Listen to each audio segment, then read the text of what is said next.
Hello friends, welcome to smile talk paramedical channel. So ಈ ವಿಡಿಯೋದಲ್ಲಿ ಯಾರೆಲ್ಲ ಅಭ್ಯರ್ಥಿಗಳು ಈಗ ಈ ಒಂದು ಫಸ್ಟ್ ರೌಂಡಲ್ಲಿ ಸೀಟ್ ಸಿಗದೇ ಇರುವಂತಹ ಅಭ್ಯರ್ಥಿಗಳಿಗೆ ಯಾವುದೇ ಥರದಂಥ ಪೇಮೆಂಟ್ ಮಾಡುವಂಥ ಅವಶ್ಯಕತೆ ಇಲ್ಲ ಮತ್ತು ಚಾಯ್ಸ್ಗಳನ್ನು ಕೂಡ ಮಾಡ್ಕೊಳ್ಳುವಂಥ ಅವಶ್ಯಕತೆ ಇಲ್ಲ. ಯಾಕಂತಂದರೆ ನೀವೇನಾದರೂ ಚಾಯ್ಸ್ ಎಂಟ್ರಿ ಮಾಡೋಕ್ಕೂ ಹೋದರೂ ಕೂಡ ನಿಮಗೆ ಯಾವುದೇ ಥರಂಥ ಇದು ಓಪನ್ ಆಗೋದಿಲ್ಲ, ಏನಂದರೆ ಲಿಂಕೇ ಓಪನ್ ಆಗೋದಿಲ್ಲ. ಬಿಕಾಸ್ ಆಫ್ ನಿಮಗೆ ಯಾವುದೇ ಥರಂಥ ಸೀಟ್ ಸಿಗದೇ ಇರೋದ ಕಾರಣ ನಿಮ್ಮಗಳಿಗೆ ಡೈರೆಕ್ಟಾಗಿ ವಿತೌಟ್ ಏನು ಪೇ ಮಾಡ್ದೇ, ಯಾವುದೇ ಥರಂಥ ಒಂದು ಅಪ್ಲಿಕೇಶನ್ ಹಾಕದೇ ಮತ್ತು ಪೇಮೆಂಟ್ಗಳನ್ನು ಮಾಡ್ದೇ ನೀವು ಎರಡನೇ ಸುತ್ತಿಗೆ ಹೋಗಿಬಿಡ್ತೀರಾ. ಯಾಕಂದರೆ ನಿಮ್ಗೆ ಯಾವುದೇ ಥರಂಥ ಸೀಟ್ ಸಿಕ್ಕಿಲ್ಲ. ಸೊ ಫಸ್ಟ್ ಅಂದರೆ ಯಾವಾಗ ಈ ಒಂದು ಎರಡನೇ ಸುತ್ತಿನ ಕೌನ್ಸ್ಲಿಂಗ್ ಆರಂಭವಾಗುತ್ತೆ, ಎರಡನೇ ಸುತ್ತಿನ ಒಂದು ಆಪರ್ಚುನಿಟಿಗಳು ಆರಂಭವಾಗ್ತವೆ. ಸೊ ಇದರ ಬಗ್ಗೆ ಏನಂತಂದರೆ ಒಂದು 2-3 ದಿನಗಳ ಹಿಂದಿನ ಒಂದು ಪತ್ರಿಕೆಯಲ್ಲಿ ಮಾನ್ಯ ನಿರ್ದೇಶಕರು ಒಂದು ಮಾತನ್ನು ಹೇಳಿದರು, ಅದನ್ನು ನಿಮಗೆ ತೋರಿಸ್ತೇನೆ.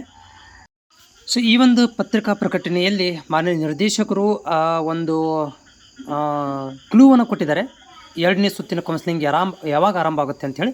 ಸೊ ಅದನ್ನು ನಾನು ನಿಮ್ಗೆ ಫೋಕಸ್ ಮಾಡಿ ತೋರಿಸ್ತೇನೆ. ಸೊ ಇಲ್ಲಿ ನೋಡ್ತಾ ಇದ್ದೀರಿ, ಡಾರ್ಕಲ್ಲಿ ಕಾಣಿಸ್ತಾ ಇರುವಂಥದ್ದು ಬಹುತೇಕ ಸೀಟುಗಳು ಮೊದಲ ಸುತ್ತಿನಲ್ಲಿ ಹಂಚಿಕೆಯಾಗಿವೆ. ಈ ಪೈಕಿ 35-40% ಅಭ್ಯರ್ಥಿಗಳು ಎರಡನೇ ಸುತ್ತಿನ ಸೀಟು ಹಂಚಿಕೆಗೆ ಸೀಟು ಬಿಟ್ಟು ಕೊಡುವ ಸಾಧ್ಯತೆ ಇದೆ. ಆಗಸ್ಟ್ 3ನೇ ವಾರದಲ್ಲಿ, ನೆನಪಿಟ್ಟುಕೊಳ್ಳಿ, ಆಗಸ್ಟ್ 3ನೇ ವಾರ ಅಂದರೆ ಇದೇ ತಿಂಗಳು 3ನೇ ವಾರ ಅಂದರೆ 3ನೇ ವಾರದಲ್ಲಿ.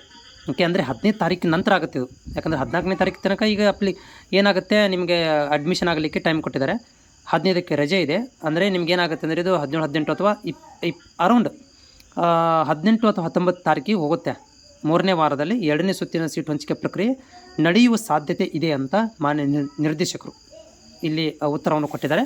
ಸೊ ಹೀಗಾಗಿ ನೀವೆಲ್ಲರೂ ಕೂಡ ಈ ತಿಂಗಳ ಕೊನೆಯ ವಾರ ತನಕ ಕಾಯಬೇಕಾಗತ್ತೆ. 3ನೇ ವಾರ ಅಂತಂದರೂ ಕೂಡ ರಜೆ ಗಿಜೆ ಈಗ ಫ್ರೈಡೇ ಇದು 15 ಆಗಸ್ಟ್ ಇದೆ, ಸ್ಯಾಟರ್ಡೇ 2ನೇ ವಾರ ಹೊರತುಪಡಿಸಿ ಆಮೇಲೆ ಸೋಮವಾರ ತನಕ ಹೋಗುತ್ತೆ. ಇದು ಅಂದರೆ 18-19 ತಾರೀಕಿಗೆ ಹೋಗುತ್ತೆ. ಅರೌಂಡ್ ಅಲ್ಲಿ ತನಕ ನಿಮಗೆ ಏನಂದರೆ ಸೀಟ್ ಮೆಟ್ರಿಕ್ಸ್ ಇರ್ಬೋದು ಮತ್ತು ಲಿಂಕ್ ಇರ್ಬೋದು, ಎಲ್ಲ ಕೂಡ ಅಪ್ಡೇಟ್ ಆಗಲಿಕ್ಕೆ ಸ್ಟಾರ್ಟ್ ಆಗುತ್ತೆ.